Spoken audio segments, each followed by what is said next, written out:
Welcome to another edition of the Packaging Europe podcast. I'm Tim Sykes, and this week we're looking ahead at a new year in packaging with a strategic European focus. We're very lucky to be joined by the person at the very centre of the dialogues between packaging and lawmakers in Europe, none other than Francesca Stevens, who's Secretary General of EUROPEN. Welcome, Francesca, and thank you so much for taking the time to talk to us today. Well, thanks very much, Tim. Very happy to be on this with you and looking forward to our discussion. Thank you. So, Francesca, I'd like to start by talking about the very big picture, not even really focusing on packaging itself just yet. So we're entering a year in which we have a global geopolitical situation that seems even more fraught than it was this time last year. European politics as well look quite turbulent to me, as is the economic outlook for Europe. How do you view the overall situation and the stakes that Europe is facing in 2025? Yeah, I totally agree with that. Initial reading that it's going to be a very crucial year for Europe, but it's not just in terms of how's the economic situation going to go, what's going to be the impact of the new U.S. president on our policies and politics. I think is much more defining that is a moment 2025. Is a bit of a make or break year, in my view, because as you said, the challenges are quite unprecedented. And the most concerning aspect of all is that it seems we haven't got clear directions yet to where we're going. And while it's true that, we're at the beginning of this new legislative and political mandate in Europe with the elections that happened, last summer, and the Commission officially took office only at the beginning of December last year. And some directions have been given, some indication that, yes, we're going to put back competitiveness on the tables are there. But then when we look both at Brussels, but also some of the key capitals, and I'm thinking particularly Germany and France, where the national situation is also particularly challenging, I still struggle to see that there is going to be a very clear leadership from EU and national leaders or where we need to go, how we're going to get out of a very concerning situation that we have when it comes to Europe's industry and Europe's competitiveness. And on top of that, even more challenging geopolitical order, potentially, with protectionism making a big comeback in 2025. So last year, just a few months ago, EUROPEN made a very strong call. I'm thinking about documents such as your packaging industry manifesto for reforms that will drive growth and investment. Can you talk us through what these kinds of reforms would entail? What do you envisage there? And in particular, how do you view the relationship between competitiveness on one hand and sustainability on the other? Do you see those as complementary goals, or are there tensions between them? Yeah, totally. And that was also one of the reasons, to join this initiative, launch these initiatives ourselves. So the Joint Industry Manifesto for European industry was a European initiative that then brought along 85 other organizations, both at the EU national level, the Antwerp Declaration, even bigger support from companies, also of all sizes, not just large ones, and industry sectors. So that, I think, kind of defined a momentum that really said we're reaching a very critical point, and we need to do something to put competitiveness back on the policy agenda. Because I've been with Europe now for 5 years, nearly, and I can tell you that up to a year or two ago, it was hard to even mention the word competitiveness. So we've been through a phase where You were not supposed to talk about competitiveness. It was a bad word, competitiveness, and the only focus should be on sustainability. And that has been a huge mistake. And not just from the political leadership, but I believe also from the business leadership to accept that, because I totally believe that they are complementary goals. You cannot have sustainability without competitiveness. You cannot have competitiveness with critical advances in sustainability. So the fact that, at some point we felt that, we just had to focus on sustainability and we will get competitiveness anyhow, forgetting that we need structural reforms. Let's think about energy costs, that we need a functioning single market, forgetting that we need a lot of conditions in place to make sure that actually we are competitive enough and we have enough investments, enough money to throw into and put into innovation, into skills, into technological development, into productivity, which are notably the area where Europe is massively losing ground. I mean, we've been doing so for years. And so these joint initiatives really articulate a number of horizontal topics. And that's why, they're not packaging specific, but because I tend to say and repeat constantly, we're all in this together, we're all in the same boat. The moment we lose energy intensive industries in Europe, all of them, well, they are the one that produce our raw materials that then go into packaging manufacturing and then end up on our shelves. So we're all interlinked across the different value chains, and so it's crucial to jointly address these issues together. And so I did mention a few. First of all, harmonized rules, so a functioning single market. I'm happy to go into more detail on that point, which sometimes, when you're not, let's say, practicing the Brussels jargon, sometimes people wonder, what does that mean? I'm so happy to explain very concretely what that actually means for businesses, but also, international trade. I think we are facing potentially a huge backtrack on open trade for different reasons. We know what's happening in the US. But again, I've been working many years for the aluminium industry. So at the time when the first Trump administration, I was working for the aluminium industry, and was at the time when we saw the tariffs being imposed by the US on aluminium and steel imports. Those tariffs have not been removed by the Biden administration. I just like to remind everyone. So, this idea that, it's just going to be, this future president is going to bring back protectionism. I think this is a phase that we have already entered, and the WTO has been dysfunctional for many years.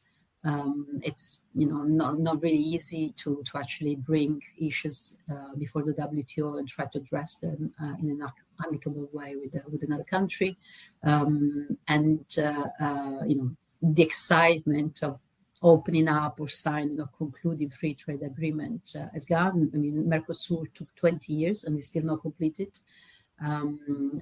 So even the own struggle, right, that European industry is facing, the call for protectionisms, you hear them also from Europe, that we need to find a way to stop, if we can talk about plastic, for example, right, imports of recycled plastics, because otherwise we're never going to develop a recycling industry. I think that, there is a lot more that needs to be said about that.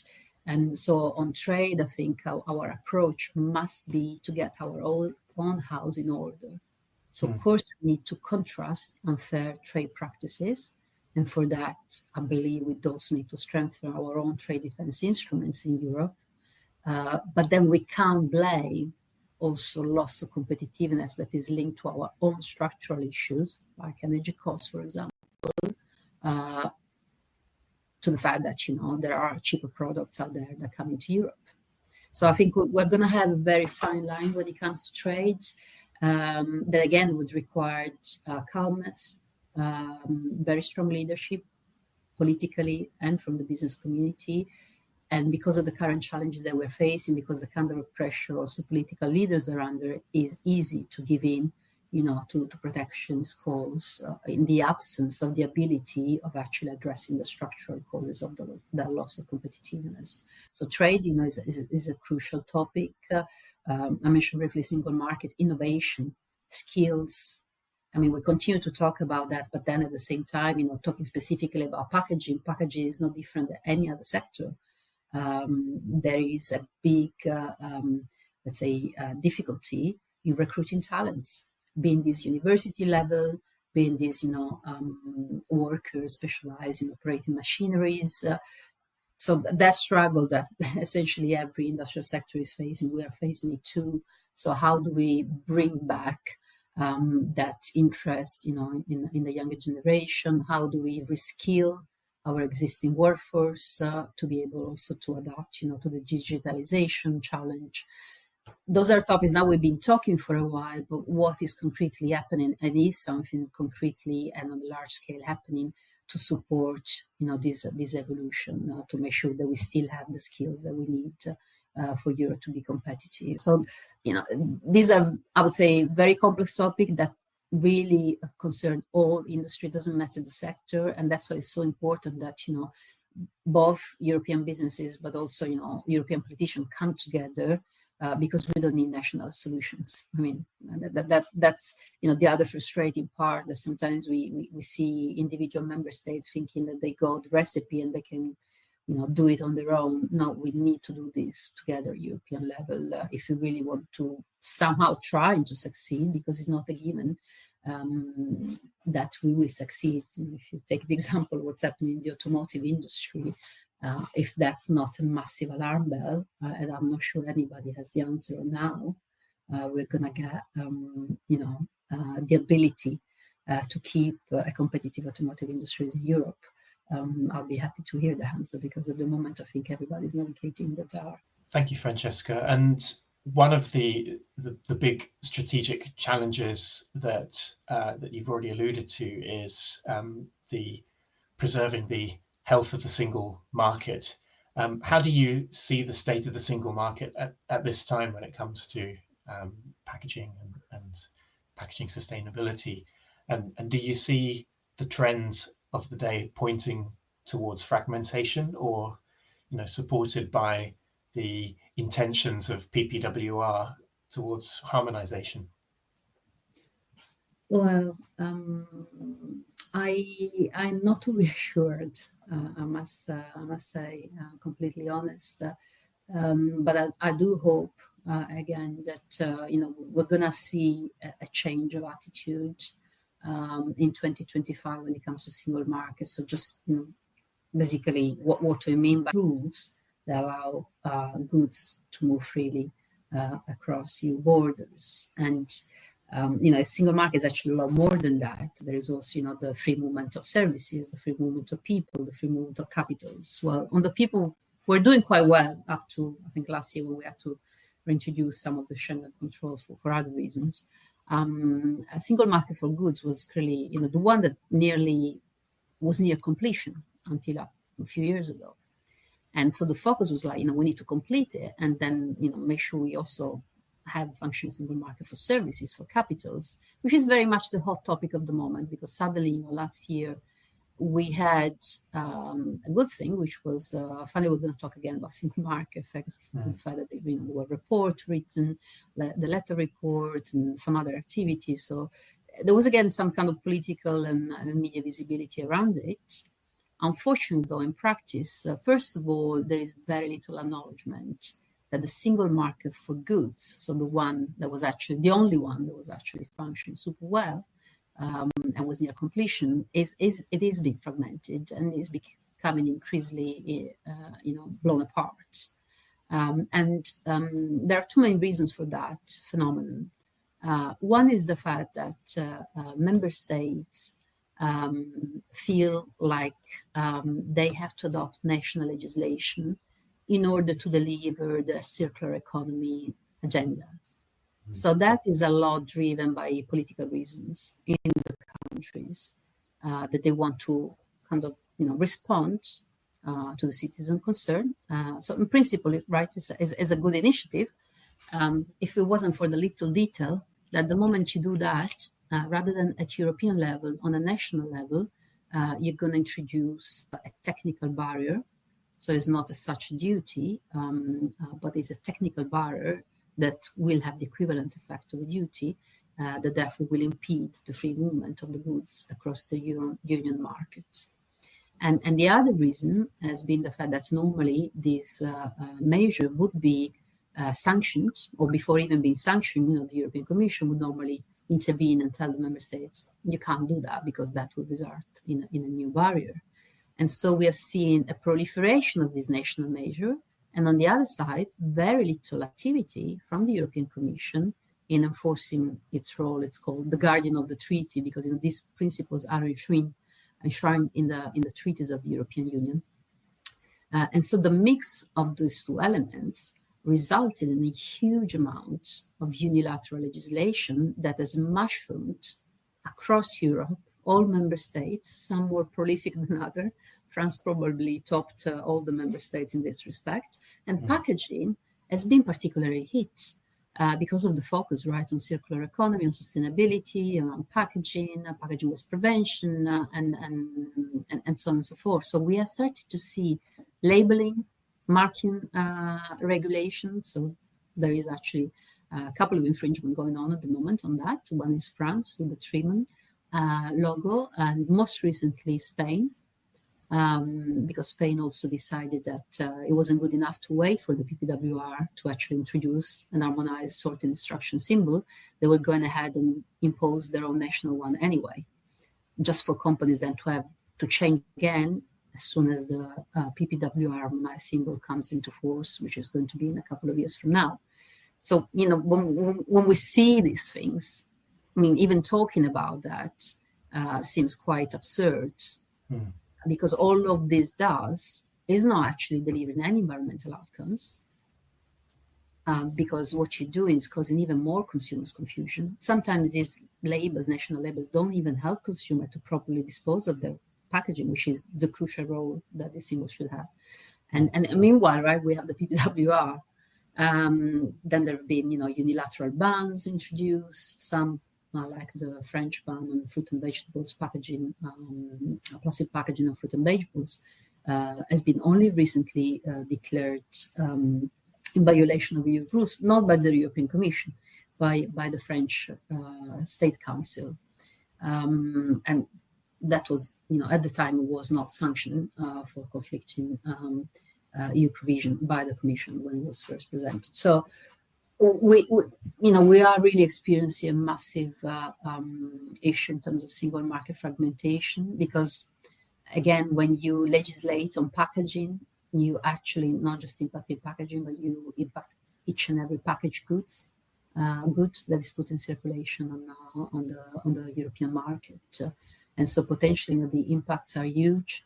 The impacts are huge on business, because it means just, if you consider just the marking requirements, you have to redesign the artwork, you have to invest human resources, you have to invest financial resources, change the production lines just for the specific national market. So the disruption is huge. And I think, that's has been, again, quite a strong short-sightedness from the part of the decision maker in not understanding that business does not need 27 circular economy. We need one single circular economy, broad enough to reflect, all the territory of the European Union, because that's how you're going to push, the economies of scale. That's how you're going to drive innovation. That's how you're going to eliminate unnecessary costs and burdens for business. And I would say that this call is even more important today, given that we're facing all those other challenges from economic, geopolitical standpoint that we discussed earlier. So, as a minimum, we should make sure that one of our biggest assets, which is the single market, is preserved. Yeah. And so, the fact that this is not happening today.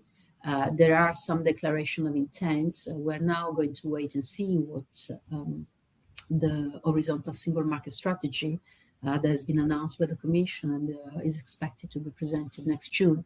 European Council will contain. We clearly hope that it will have very concrete proposal on how to address these very concrete issues. But to be honest, the thing that's going to be needed most is political courage and leadership. Political courage from the Commission to tell member states, you cannot do this. And if you do this, we will start an infringement procedure against you and we will demand that you abide by European laws. And that courage has not been very present until lately. Yes, at the beginning of this discussion, I asked you whether competitiveness and sustainability are inherently compatible goals. But listening to you, it's very clear how the fragmentation of the single market certainly harms both sustainability and competitiveness, isn't it? In the ways that you just described. Yeah. I'd like to ask you also what you would like to see as new policy detail around this space develops this year. What kind of content would you like to see, and what sort of direction do you think policy needs to move along to further these aims that we've been talking about?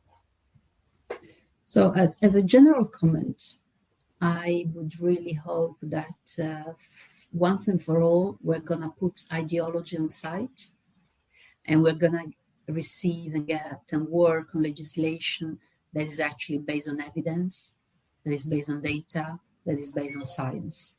Because unfortunately, that ideological approach that was embedded in the Green Deal has done a lot of damage. And again, I think, business has to do a little bit of mea culpa here because there has been a kind of a blunt acceptance of it for fear of being perhaps, accused of not being in support of the Green Deal. And that game is still happening very much today, particularly as, the confrontation is very strong amongst the different political forces here in the European Parliament. And so that easy argument of saying, well, then you want to reverse the Green Deal, then you want to go back to do certain things which don't support sustainability, that's not at all the case. The case is, how do we deliver the ambitious and very important goals of the European Green Deal in a way that, first of all, they can be delivered, and second of all, and we keep our competitiveness. And again, I absolutely believe that these are totally compatible goals. So it's not true that we have, to choose between one or the other.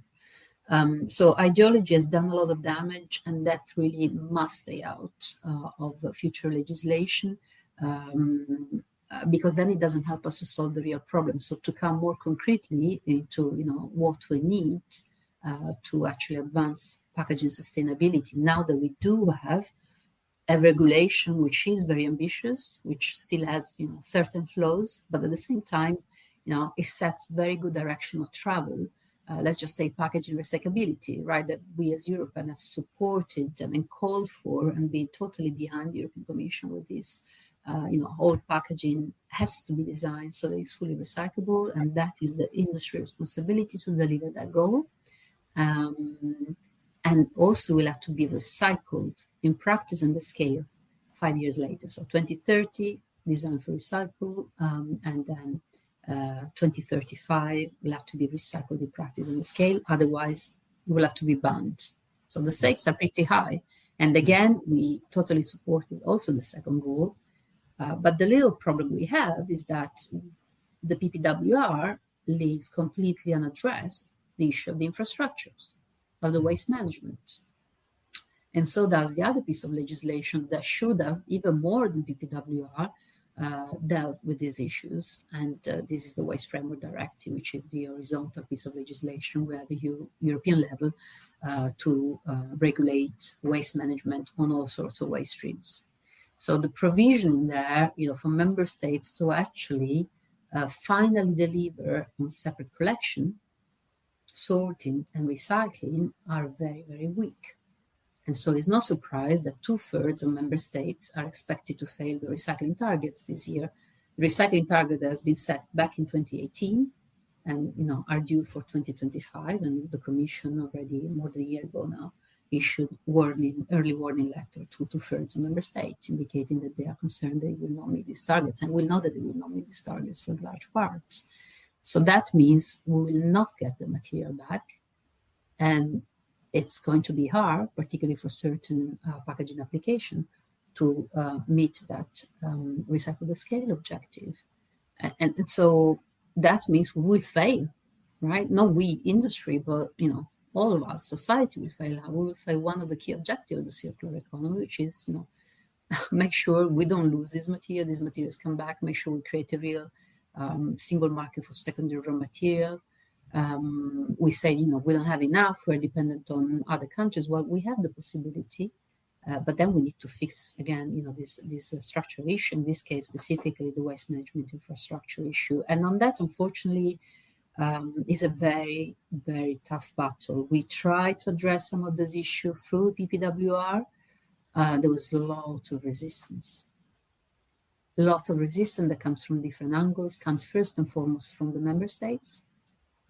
They repute that they consider that waste management is a national issue, national prerogative, and they don't want to be told by Brussels on what they need to do with waste management. I think that's a very, again, old school approach that doesn't consider, it doesn't reflect well on the same member states' ambition that we need to deliver the circular economy. Because the moment, give always this very basic example. The moment that you ask industry to change the shape, color, and materials you use for your packaging as massive transformation with massive costs, I will not accept to hear that we cannot change the color of the beans across Europe so that we can harmonize them, for example, which is something that has been said very powerfully also from the municipal waste organizations. And so until we manage to breach, right, that opposition, and that's going to be very hard, because that will take a lot more political courage from Brussels, from the European institution, and particularly from the European Commission, because basically you have to face the opposition of the member states. We've seen that even in PPWR, certain article and certain ambition, some ambition to actually harmonize also waste management aspect suffered a massive blowback from the opposition of the member states, and ultimately the European Commission gave in order to approve the PPWR. So that for me is not tenable as an approach, and the big legislative milestone will be the Circular Economy Act, which has been announced by the Commission, is expecting most probably end of this year or beginning of next year, is expected to be a regulation. And we have the expectation that finally this new regulation will address what has been left unaddressed because of mostly lack of political courage to address issues which are difficult to address, but we need to find a way to deal with them, because otherwise we will never have a single market for secondary raw material. We will never really meet the challenges that are ahead of us, recycled content issues. And, if our best answer is going to be to say, let's put a trade barrier against import coming from outside of the EU, so to preserve somehow for a few more years the viability of our industries, I don't think we'll go very far with that. Mm. And you've talked about the dangers of fragmentation when it comes to waste management viability. In addition to that, we need ambitious investments in infrastructure. Do you see that as primarily an issue of fixing the single market, the systemic issues, or are there also needs for just unlocking more public investments in infrastructure? Yeah, it's clearly multiple elements that need to be addressed. One, the single market, I would say, is the basic, because today we even have difficulties sometimes in moving waste, and I'm talking about non-hazardous waste, even within the same member states sometimes, let alone across member states. So, there are a lot of new investment that have already happened, and there are future ones that are happening to recycle certain type of packaging formats, even create, some regional clusters. But then if you don't have a functioning collection, this investment will not last for very long. Right? Will just be a big waste of money. So addressing collection and putting more ambition in what member states are supposed to deliver on separate collection is key. And today is not the case, right? So what do we do? And EPR are, again, a bit of an untouchable topic. We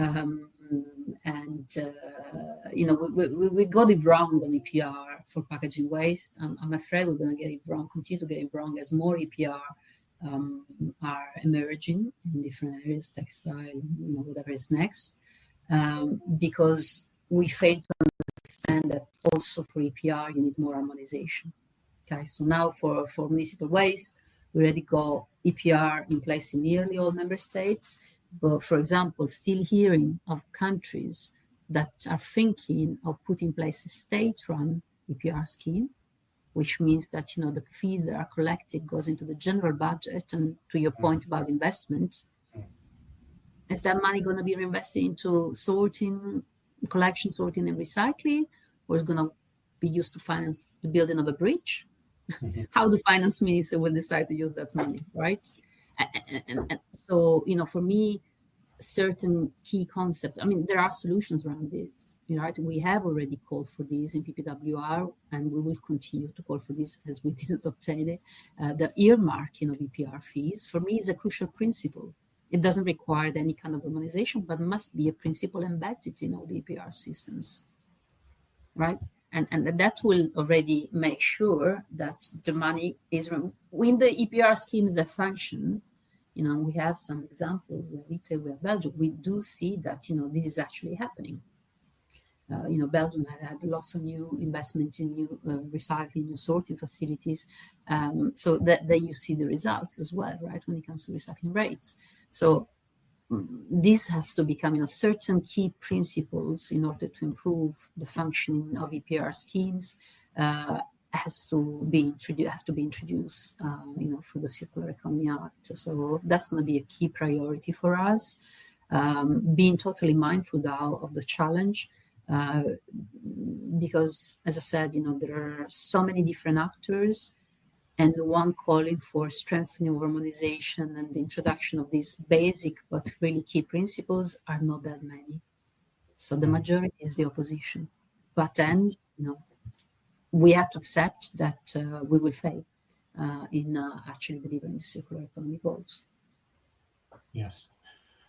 Well, we're coming to the end of today's podcast, and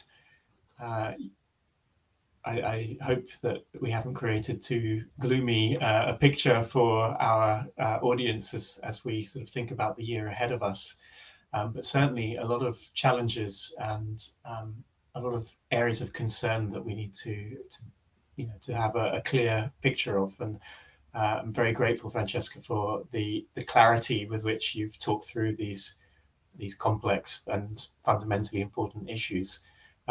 It strikes me that a lot of the problems that we are facing and that you've described so well come from the world of policy, and the audience that we are primarily talking to today is the packaging and FMCG value chain, though it may well be that we have one or two fans from the European Commission, etc., and other regulators listening in.